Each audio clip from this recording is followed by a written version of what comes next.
اس میں وہ دو آدمی بھی ہیں جو ایک دوسرے سے اللہ کی رضا کے لیے، اللہ کی خوشنودی کے لیے محبت کرتے ہیں۔ کوئی دنیاوی مقصد نہیں، کوئی دنیاوی مال و متاع کا حرص نہیں، اللہ کے خاطر محبت کرتے ہیں۔ ایک آدمی نماز پڑھنے آتا، آپ بھی نمازی ہیں، وہ بھی نمازی ہے، آپ اس سے محبت کرتے ہیں، سلام کرتے ہیں، اس لیے کہ وہ بھی اللہ کا بندہ، نماز پڑھتا، آپ بھی نماز پڑھتے۔ ایک آدمی عبادت کرتا ہے، آپ بھی عبادت کرتے ہیں، وہ بھی قرآن و حدیث کو فالو کرتا ہے، توحید والا ہے، آپ اس سے محبت کرتے ہیں۔ دو محبت کرنے والے جنت میں اللہ کے نزدیک قیامت کے دن میدان محشر میں اللہ کے عرش کے سائے میں جگہ پائیں گے۔ اس سے بڑی خوش نصیبی کیا ہے؟ تو مسلمانوں کے باہمی حقوق میں سے پہلا حق یہ ہے میرے بھائیوں کہ ہم ایک دوسرے سے محبت کریں، پیار کریں، اپنے دلوں میں اپنے بھائی کے لیے محبت رکھیں۔ اللہ اس کی توفیق دے، آمین۔ دوسرا حق یہ ہے کہ ہم ایک دوسرے سے ہمدردی کریں، ہم ایک دوسرے سے ہمدردی کریں اور ایک دوسرے کے ساتھ ہمدردانہ سلوک کریں۔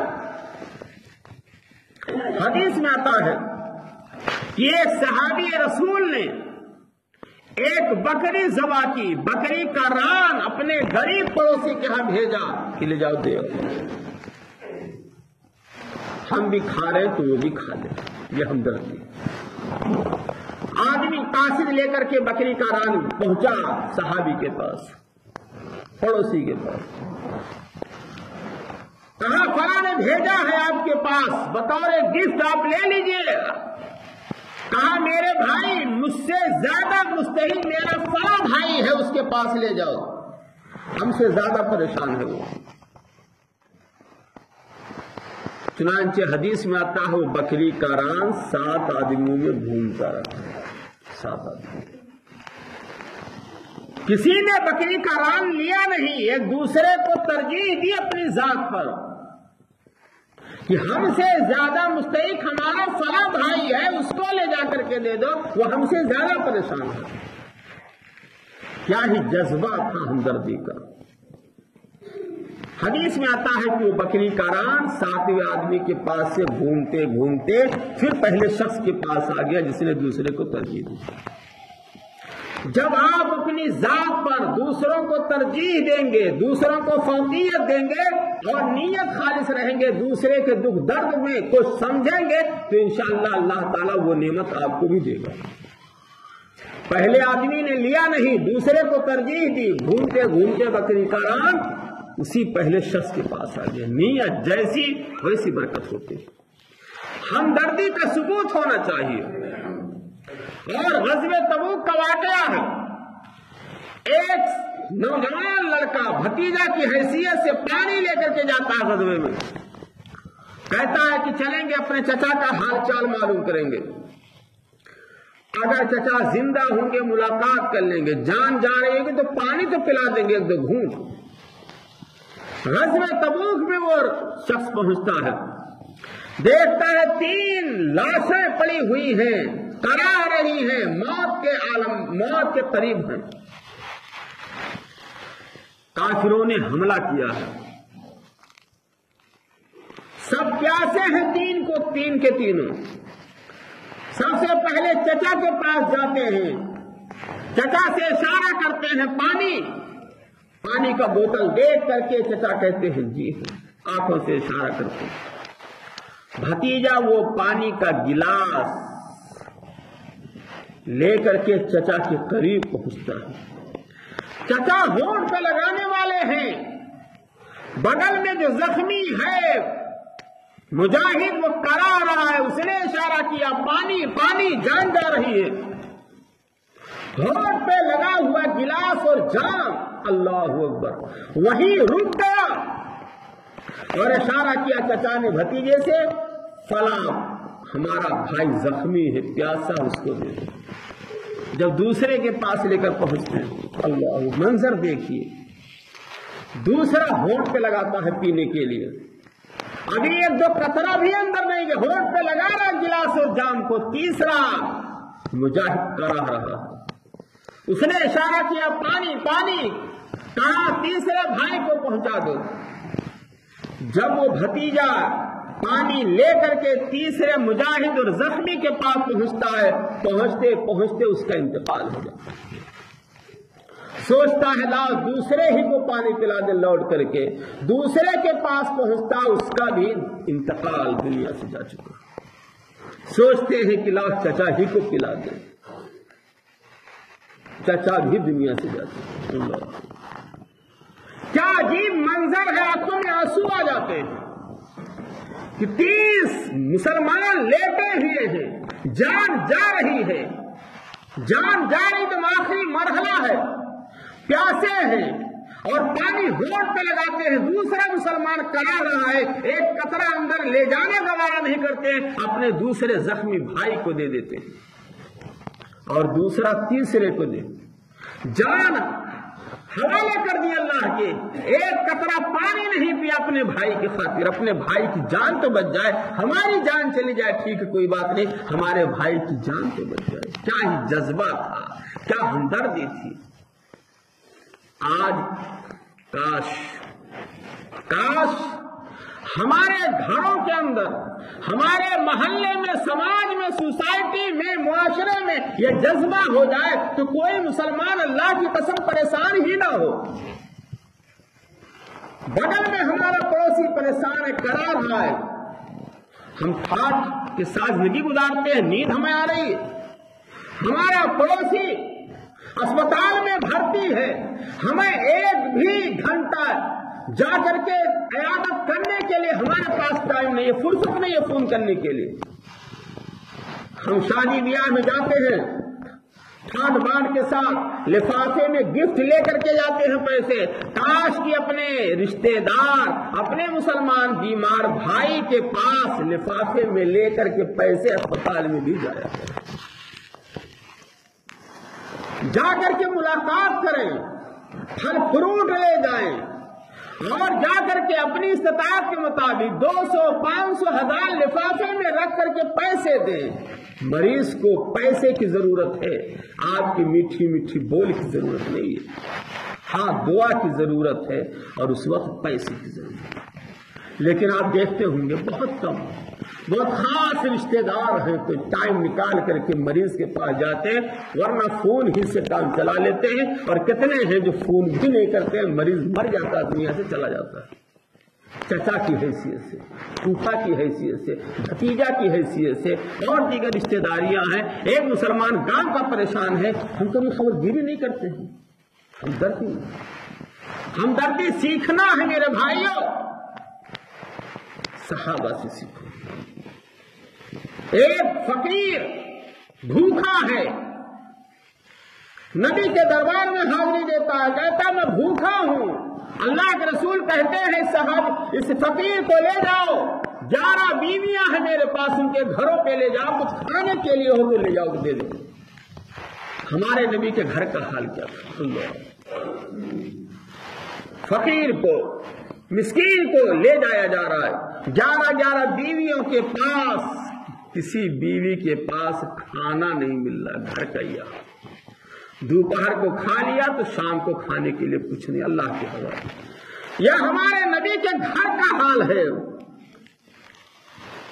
لوٹ آئے، آنکھوں میں آنسو آنا چاہیے۔ ہمارے نبی کی بیویوں کا یہ حال ہے کہ فقیر کو، مسکین کو 2 لقمہ کھانا کھلانے کے لیے گھر میں کھانا نہیں، اور ہمارا حال کیا ہے؟ ہمارے یہاں مہینوں گزر جاتے ہیں، سال گزر جاتے ہیں، معاف کیجئے گا، ہمارے گھروں میں نہ کوئی مہمان آتا ہے، نہ کسی مہمان کو ہم دعوت دے کر کے بلا کر 2 لقمہ کھانا کھلاتے ہیں، اور نہ کسی مسکین کو، فقیر کو ہم بلا کر کے 2 لقمہ کھانا کھلانے کے لیے تیار ہیں۔ بتائیے ایسے گھروں میں برکت نازل ہوگی؟ کوئی اگر آ جائے آپ کے گاؤں میں، کوئی عالم دین آ جائے چندے کے لیے، تو آپ یہ سمجھتے ہیں کہ ہم 10-5 روپیہ دے دیے ہم چلے گئے ہمارا کام ہو گیا؟ کیا مسجد کا متولی ہی کی ذمہ داری ہے کھانا کھلانے کی؟ کیا جنت اسی کو چاہیے؟ ہم نے بعض علاقوں میں دیکھا ہے کوئی اجنبی آتا ہے اس کو تمام لوگ چاہتے ہیں کہ میں کھلاؤں. صحابہ کا جذبہ تھا میں قدر کروں اور ہر آدمی مہمان کو اپنا مہمان سمجھ کر کے گھر لے جانے اور کھلانے کی کوشش کرتا تاکہ ہمارے گھروں میں برکت نازل ہو. وہ جذبہ ہمدردی کا جنت کے حصول کا آج ہمارے سماج میں نہیں ہے. آج ضرورت ہے ہم جذبے کو دوبارہ پیدا کریں. اللہ کے رسول صلی اللہ علیہ وسلم نے کہا اس مسکین کو فقیر کو کون اپنا مہمان بنائے گا؟ ابو طلحہ انصاری مجلس میں موجود تھے. کہا اللہ کے رسول میں مہمان بناتا ہوں. آپ کا مہمان میرا مہمان، میں اس کو لے جاتا ہوں اپنے گھر. بیوی کے گھر لے گئے. بیوی سے کہا گھر میں کھانے کے لیے کچھ ہے؟ مہمان لے کر آ. کہا کچھ نہیں. صحابی کے گھر کا کہا کچھ نہیں ہے، تھوڑا سا کھانا ہے، بچے بغیر کھائے سو گئے ہیں، جاگیں گے بیدار ہوں گے تو ان کے لیے ہے. کہا ایسا کرو دسترخوان لگا دو. دسترخوان لگا دو اور بچوں کو سونے دو جگہوں میں، اور مہمان کو لے کر میں دسترخوان پہ بیٹھ جاؤں گا. دروازے کے پیچھے سے چراغ بجھا دینا. کھانا تھوڑا ہے، کھانے والے 2 ہیں، بیوی بھی بھوکی ہے. صحابی نے کس طرح سے بیوی سے کہا، شوہر نے بیوی سے کہا چراغ بجھا دینا. اندھیرے میں مہمان کو پورا کھانا کھلا دیا اور مہمان یہ سمجھتا تھا کہ ہمارے ساتھ میزبان بھی کھا رہے ہیں. اللہ، کھانا تھوڑا ہے، پورا کھانا مہمان کو شوہر نے کھلا دیا. صحابی رسول حضرت ابو طلحہ انصاری. بیوی بھی بھوکی، شوہر بھی بھوکا، بال بچے بھی بھوکے سو رہے ہیں. مہمان کو کھانا کھلایا. صبح لے کر کے مہمان کو جب نبی کریم صلی اللہ علیہ وسلم کے دربار میں پہنچتے ہیں، قربان جائیے، اللہ کے رسول مسکراتے ہیں. کہا ابو طلحہ انصاری قربان جائیے، اللہ کی رحمت نازل ہو تم پر. تم نے اور تمہاری بیوی نے ہمارے مہمان کے ساتھ رات میں جو برتاؤ اچھا کیا ہے، اللہ اتنا خوش ہوا ہے، اتنا خوش ہوا ہے کہ قرآن کی آیت نازل فرما دی. وَيُؤْثِرُونَ عَلَىٰ أَنفُسِهِمْ وَلَوْ كَانَ بِهِمْ خَصَاصَةٌ. اللہ کے کچھ بندے ایسے بھی ہوتے ہیں جو خود بھوکے ہوتے ہیں لیکن دوسروں کو اپنی ذات پر ترجیح دیتے ہیں. خود نہ کھاتے تھے اوروں کو کھلا دیتے تھے، خود نہ کھاتے تھے اوروں کو کھلا دیتے تھے. کتنے اچھے تھے محمد کے گھر آنے والے. ایک مہینے تک 40 دن تک ہمارے نبی کے گھر میں چراغ نہیں جلتا تھا، چولہے نہیں جلتے تھے، کھجور پر دودھ پر گزر بسر ہوتا تھا. پیٹ میں پتھر باندھے ہوئے تھے. ایک صحابی آئے، کہا اللہ کے رسول بھوک سے بلک رہا ہوں، پریشان ہوں، نڈھال ہوں، کچھ تو مل جائے کھانے کے لیے. غشی طاری ہو جاتی ہے. نبی کریم صلی اللہ علیہ وسلم نے کہا مکی دور ہے، صبر کرو، پریشانیاں اللہ کی آزمائش. کہا بہت بےتاب، پیٹ پہ پتھر باندھا ہوں تاکہ پیٹ چپکا رہے، بھوک کا احساس نہ ہونے پائے. پیارے نبی نے کہا میرے صحابی صبر کرو، صبر کا پھل جنت ہے. پھر اللہ کے رسول صلی اللہ علیہ وسلم نے اپنا دامن اٹھایا. قربان جائیے ایسے نبی پر. 2 پتھر ہمارے نبی، اللہ اکبر، 2 پتھر ہمارا نبی، محسن انسانیت، قائد اعظم، نبی رحمت، در یتیم باندھے بھوک سے بلک رہا ہے. اور ہمارا حال کیا ہے؟ ہمارا پڑوسی بھوک سے بلک رہا ہے، ہمارا مسلمان سماج میں پریشان ہے. ہمیں خبرگیری لینے کی کوئی حاجت نہیں ہے. مسلمانوں کے حقوق میں سے ایک حق یہ بھی ہے کہ ہم سلام کا رواج کریں، ایک دوسرے سے سلام کریں. سلام کرنے میں کنجوسی نہ کریں۔ ایک حق یہ بھی ہے کہ ہم جب مسلمان بھائی ہمیں دعوت دے تو ہم دعوت کو قبول کریں۔ اگر وہ نصیحت طلب کرے، اگر وہ مشورہ مانگے تو آپ صحیح مشورہ دیں، غلط مشورہ نہ دیں، چاہے زمین جائیداد کا مسئلہ ہو، چاہے شادی بیاہ اور دیگر چیزوں میں۔ مشورہ وہ لے رہا ہے تو سوچ سمجھ کے مشورہ لے رہا ہے، آپ کو اچھا سمجھتا ہے، آپ صحیح مشورہ دیں، غلط مشورہ نہ دیں۔ آپ سے نصیحت طلب کرے تو آپ نصیحت کریں، آپ کو دعوت دے، شرکیہ کلمات نہ ہو، کوئی غیر شرعی افعال نہ ہو شادی بیاہ میں، تو آپ اس کی دعوت کریں، آپ اس پر ظلم نہ کریں، اس کی غیبت نہ کریں، چغل خوری نہ کریں، لاڈ و تام نہ کریں، آپ اس سے حسد نہ کریں، آپ اس کی حق تلفی نہ کریں، اس کی بہن بیٹیوں کی خواتین کی خبرگیری کریں اور اس کی حفاظت کرنے کی کوشش کریں۔ پیارے نبی صلی اللہ علیہ وسلم نے فرمایا لا یؤمن احدکم حتی، تم میں سے کوئی بھی آدمی اس وقت تک کامل ہو نہیں سکتا حتی یحب لاخیہ ما یحب لنفسہ، یہاں تک کہ جو چیز اپنے لیے پسند کرتا ہے اپنے مسلمان بھائی کے لیے پسند کرتا ہے۔ اگر آپ چاہتے ہیں کہ آپ ترقی نہ کریں تو آپ دوسرے کے لیے سوچئے، اگر آپ کی چاہت ہے کہ ہم ترقی کریں، ہم سماج میں ہمارا مقام ہو، لوگ ہماری عزت کریں، ہم پر کوئی ظلم نہ کرے، ہماری کوئی غیبت نہ کرے، چغل خوری نہ کرے، ہم سے کوئی حسد نہ کرے، ہم پہ لعن و طعن نہ کرے اور ہمارا اونچا مقام رہے، تو ہم بھی دوسرے کی عزت کرنا سیکھیں، دوسرے کے ساتھ ہمدردی کریں، دکھ درد میں، خوشی غمی میں ہم دوسرے کے ساتھ شامل رہیں۔ اگر کوئی بیمار ہو جائے تو اس کی عادت کریں، اگر چھینک آئے اور وہ الحمدللہ کہے تو ہم یرحمک اللہ کہیں، اور جواب میں پھر یہدیکم اللہ اسلے بالکم کہیں چھینکنے والے۔ تو ضرورت اس بات کی ہے میرے بھائیوں کہ مسلمانوں کے جو حقوق ہیں آپس میں، اسلامی بھائی چارہ کے تعلق سے اسلام نے جو جن چیزوں کے کرنے کا حکم دیا ہے، ضرورت ہے کہ اس پر عمل کریں، اس کو بجا لائیں۔